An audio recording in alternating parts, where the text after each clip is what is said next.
이 시간 우리가 함께 볼 하나님의 말씀은 사무엘하 19장입니다. 사무엘하 19장 9절부터 10절까지의 말씀입니다. 사무엘하 19장 9절부터 10절까지의 말씀 제가 봉독합니다.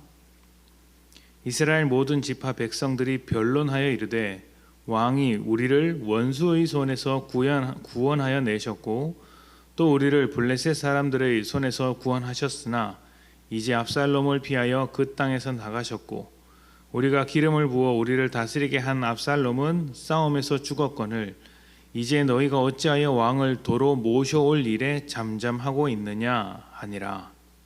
아멘. 죄가 무엇이라고 생각하느냐 이렇게 묻는다면 죄는 하나님과의 관계가 끊어진 것이며 하나님의 자리를 사람이 차지하는 것이라고 대답할 수 있습니다. 그렇다면 죄의 특징은 무엇이냐 이렇게 묻는다면 하나님의 자리를 차지한 사람이 자기를 중심으로 모든 것을 판단하는 것이라고 할 수 있는 것이죠. 선악을 분별하는 기준이 되었다 이렇게 설명할 수 있습니다. 자, 그렇다면 그렇게 죄인이 된 결과 죄를 짊어지고 살아가는 결과는 또 무엇이냐? 하나님의 무한하신 지혜와 생명으로부터 멀어진 것, 끊어진 것, 그래서 자기가 만들어낸 것으로 살아갈 수밖에 없게 된 것, 하지만 그 모든 것을 만들어낼 수 없는 인생이고 한계가 있는 삶이라서 다른 사람의 것을 빼앗게 되는 것이라고 말할 수 있습니다. 이런 모든 결과들을 한데 묶어서 죽음 아래 살아가는 삶이라고 설명하는 것이죠. 모든 사람은 죄인이기 때문에 이러한 모습에서 벗어날 수 없고 살아가는 내내 죄의 특징과 결과를 짊어지고 살아가게 됩니다. 그래서 아무리 지혜를 모으고 노력한들 결국 죄라는 그 틀 속에 갇혀 있게 되고 우리의 노력은 죽음을 향해 달려가는 것에 불과해집니다. 인생이 비극이라고 말하는 이유가 바로 여기에 있는 것이죠. 압살롬의 죽음으로 반역이 끝났습니다. 그리고 이제 다윗이 원래 있던 자리로 복귀하게 되었습니다. 다윗이 제자리로 돌아오게 되었으니 이제 평안한 일만 남았다. 나라가 다시 하나님의 축복 가운데 살아가게 되겠구나 이렇게 생각할 것 같지만 사실은 지금부터가 더 복잡해집니다. 왜냐하면 압살롬만 죽었기 때문이죠. 압살롬만 죽고 압살롬을 따르던 수많은 사람들은 여전히 남아있기 때문입니다. 이들과 어떤 관계를 맺어야 하고 다윗은 어떤 입장을 취해야 할 것인가, 무엇보다 어떤 왕이 되어야 할 것인가, 이것이 중요한 문제고 이 압살롬을 따르던 사람들 입장에서도 어떤 스탠스를 취해야 하는지가 굉장히 중요하다고 할 수 있습니다. 우리가 읽은 말씀은 이 여러 가지 문제 속에서 이스라엘 지파의 판단이 무엇이었는지 보여주는 말씀입니다. 다윗의 판단은 무엇이고 또 다윗의 편이었던 유다 지파는 어떤 입장이었으며 그 나머지 이스라엘 지파는 또 어떤 입장이었는지 다 살펴볼 수도 있지만 너무 길어지기 때문에 이스라엘 지파의 판단만 무엇이었는지 짧게 보면 이렇습니다. 그들은 압살롬을 왕으로 세워서 다윗과 다투었습니다. 그런데 또다시 다윗이 왕이 되었으니 얼마나 곤란하겠습니까? 그래서 다윗을 칭송하면서 우리의 원수와 싸워서 승리했던 왕이고 블레셋과 싸워서 승리했던 왕이다. 압살롬을 피해서 잠깐 나아갔으나 그가 다시 돌아왔다. 이제 우리가 그를 다시 모시고 오자. 이렇게 서로 이야기를 하면서 태세 전환을 하는 것이죠. 그런데 여기에 우리가 주목해야 할 것은 하나님의 뜻이 무엇인지 묻는 것이 하나도 보이지 않는다는 것입니다. 하나님께서 어떻게 하기를 바라시는지, 하나님의 길을 걷고 있는지 아닌지를 살펴보는 것이 없습니다. 철저하게 정치적으로 판단하며 또 살아남기 위해서 판단을 내리고 있습니다. 다윗이 왕으로 돌아왔는데 여전히 압살롬을 따른다고 한다면 당연히 그 지파의 위험이 찾아오지 않겠습니까? 그래서 압살롬을 이제 버리고 다윗을 선택하게 된 것이죠.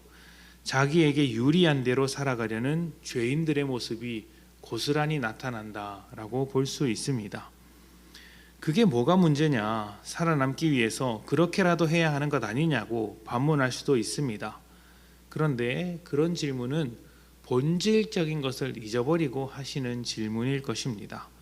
무슨 의미냐면 그렇게 해서 살아남더라도 똑같은 문제가 반복되기 때문입니다. 우리가 본문에서 나오진 않지만 시간이 흘러서 그 다음 이야기를 보면 유다 지파와 이스라엘 간의 분쟁이 일어나고 또다시 반역자가 일어나는 사건들이 있습니다. 왜 그렇게 될까요?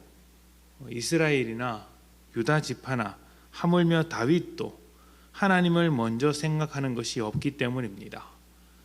왕이 세워지기 전에 사사기에서 마지막 평가가 이랬죠. 각기 자기 소견에 옳은 대로 행하였더라. 이것이 왕이 없는 시대에, 다시 말해서 하나님을 왕으로 인정하지 않는 시대에 대한 성경의 평가였습니다. 그런데 각기 자기 옳은 대로 살아가는 것, 각기 자기가 유리하다고 판단되는 대로 죄의 생각을 따라 살아가게 되는 그 모습이 사사기에만 있었던 것이 아니라 지금도 여전히, 왕이 있는 시대에도 여전히 있더라는 것이죠. 무슨 의미입니까? 왕도 자기가 옳은 대로 행동하고 있고 백성들도 자기가 옳은 대로 행동할 뿐 하나님께서 옳다고 여기시는 대로 살아가는 모습이 보이지 않았다는 것이죠. 그래서 압살롬의 반역은 끝났지만 뒤에 또다시 반역이 등장하게 되는 것입니다. 살다 보면 그 순간순간 내 필요에 따라서 또 유불리에 따라서 생각을 뒤집고 입장을 다르게 가져갈 때가 많이 있습니다. 이런 것을 융통성이라고 이야기를 하는데 융통성이 필요한 상황이 있을 것입니다. 우리 신앙에도 융통성이 필요합니다. 경직된 신앙보다는 부드러운 신앙이 좋고 굳어있는 신앙보다는 아무래도 이렇게 사람의 상황과 마음을 이해하는 신앙이 좋죠. 너무 돌같이 단단하게 굳어 있으면 깨지기 쉬울 것입니다. 하지만 아무리 융통성을 발휘하더라도 지켜야 할 것이 있습니다.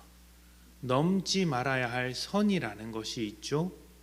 눈앞의 이익을 위해, 잠깐의 편안함을 위해 넘지 말아야 할 선을 넘으면 그때부터는 삶을 지탱하는 뿌리가 흔들릴 수가 있습니다.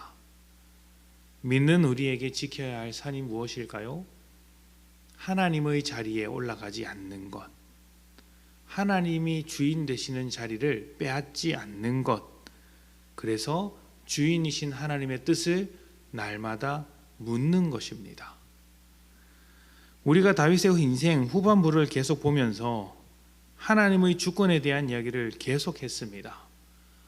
우리아 사건 전후로 해서, 밧세바 사건 전후로 해서 지금까지 하나님의 주권에 대한 이야기를 계속해 왔습니다. 하나님께서 주인 되셔서 우리를 통치하셔야 합니다.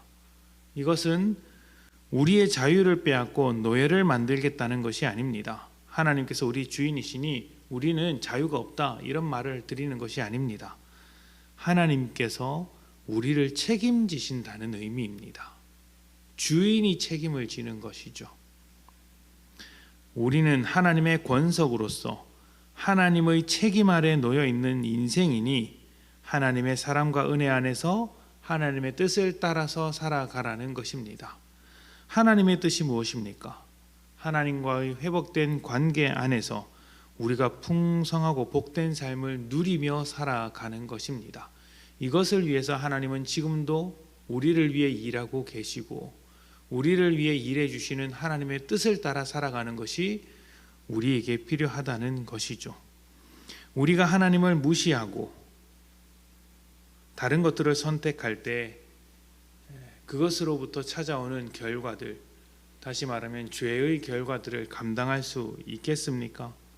우리는 죄를 이길 수 없습니다. 죄를 감당할 수도 없습니다. 그러니 우리를 복되게 하시는 하나님의 뜻을 따라 하나님의 주권 아래서 살아가야 하는 것입니다.